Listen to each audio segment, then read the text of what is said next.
Candace Parker, Rookie of the Year and MVP. The most versatile women's basketball player that we've ever laid eyes on. Parker on the run. We're going to get a dunk here. Yes! She did it! First word that comes to mind when I hear Candace Parker has to be legend. Legendary. A GOAT. GOAT. She's a great role model on and off the court. She definitely just means a lot to our league. We're very thankful for everything that she's been able to do as an individual and just help shape our league into what it is today.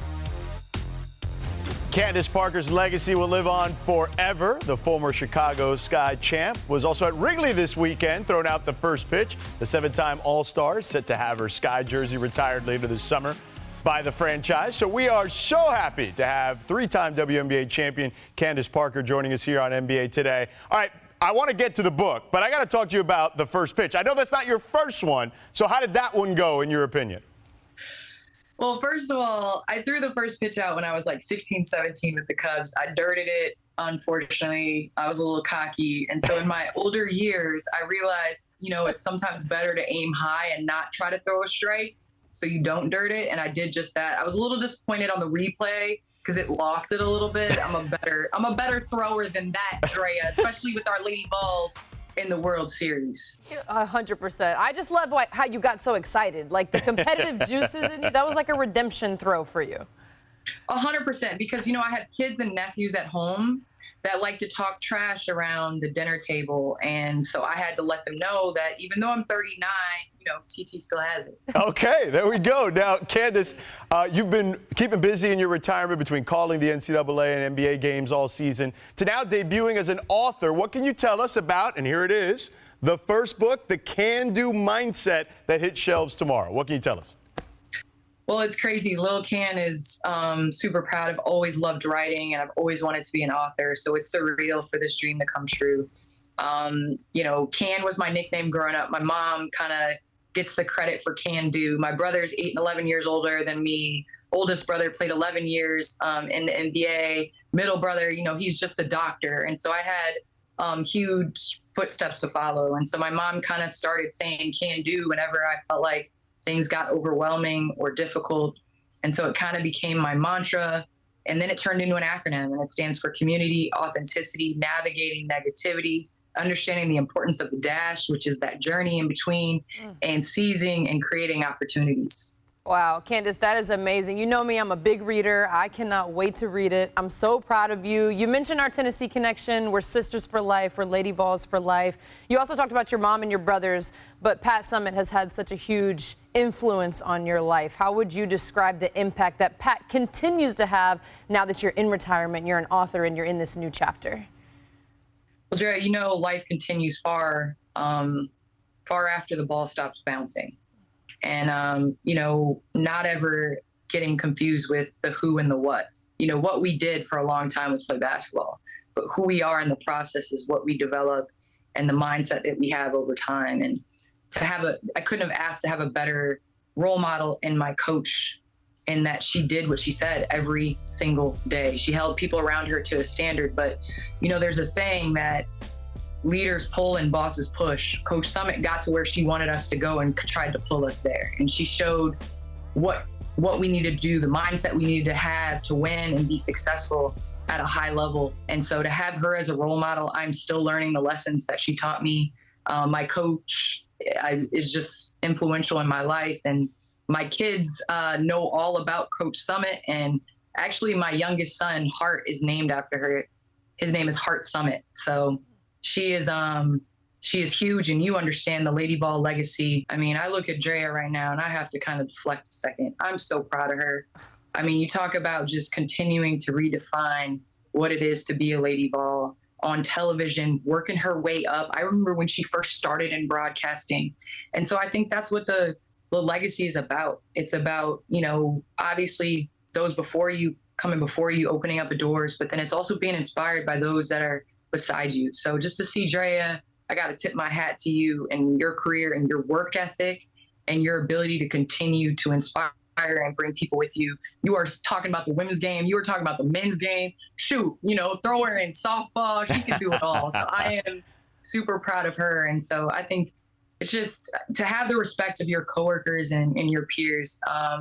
I think it says a lot. So appreciate you. Well, Candace, you know you are one of my biggest inspirations, one of my biggest influences, and a rock for me. So everything that I am is due in part to you. So if you're talking about me, you're also talking about yourself. So thank you for the kind words. And I know you don't like to talk about yourself, but you've won multiple championships, and we're about to see the NBA Finals start. What would your message to both teams, because you know what it takes to win at the highest level? What's the most important key when you're trying to win a championship for the Pacers and for the Thunder? What would you tell them? You never know when you're going to make a winning play. And, you know, it doesn't matter how hard you prepare. Those first 2 minutes out there on that stage in the finals, something you've dreamed of for a lifetime. But I believe basketball is a game of momentum. And in the words of Coach Summitt, offense sells tickets, defense wins games, and rebounding wins championships. And so I think the team that's the most physical, that imposes their will come out on top. And so I think you always have to be in search of that championship play. You never know. It's not always the last second shot. Sometimes it's changing momentum in that second and third quarter. So I'm just really excited for the NBA playoffs in general. I think this has been some of the best playoffs that we've seen in a long time in terms of series matchups, individual players. And I'm all about redemption. Think about it. SGA, everyone was talking about, can he lead his team back to the finals? And then with Tyrese Halliburton, you talk about that story of being overrated and undervalued and didn't play on Team USA. And sometimes I think you have to take it on the chin, blame yourself, put in the work, and then you end up being on one of the biggest stages. But before we go, you're getting your jersey retired, not in one place, but two teams, okay? So which one do you think the emotions will hit harder? LA, where you played 13 seasons, or your hometown of Chicago? I think it's different. I grew up thinking that you only had one home, and, I fortunately have had three.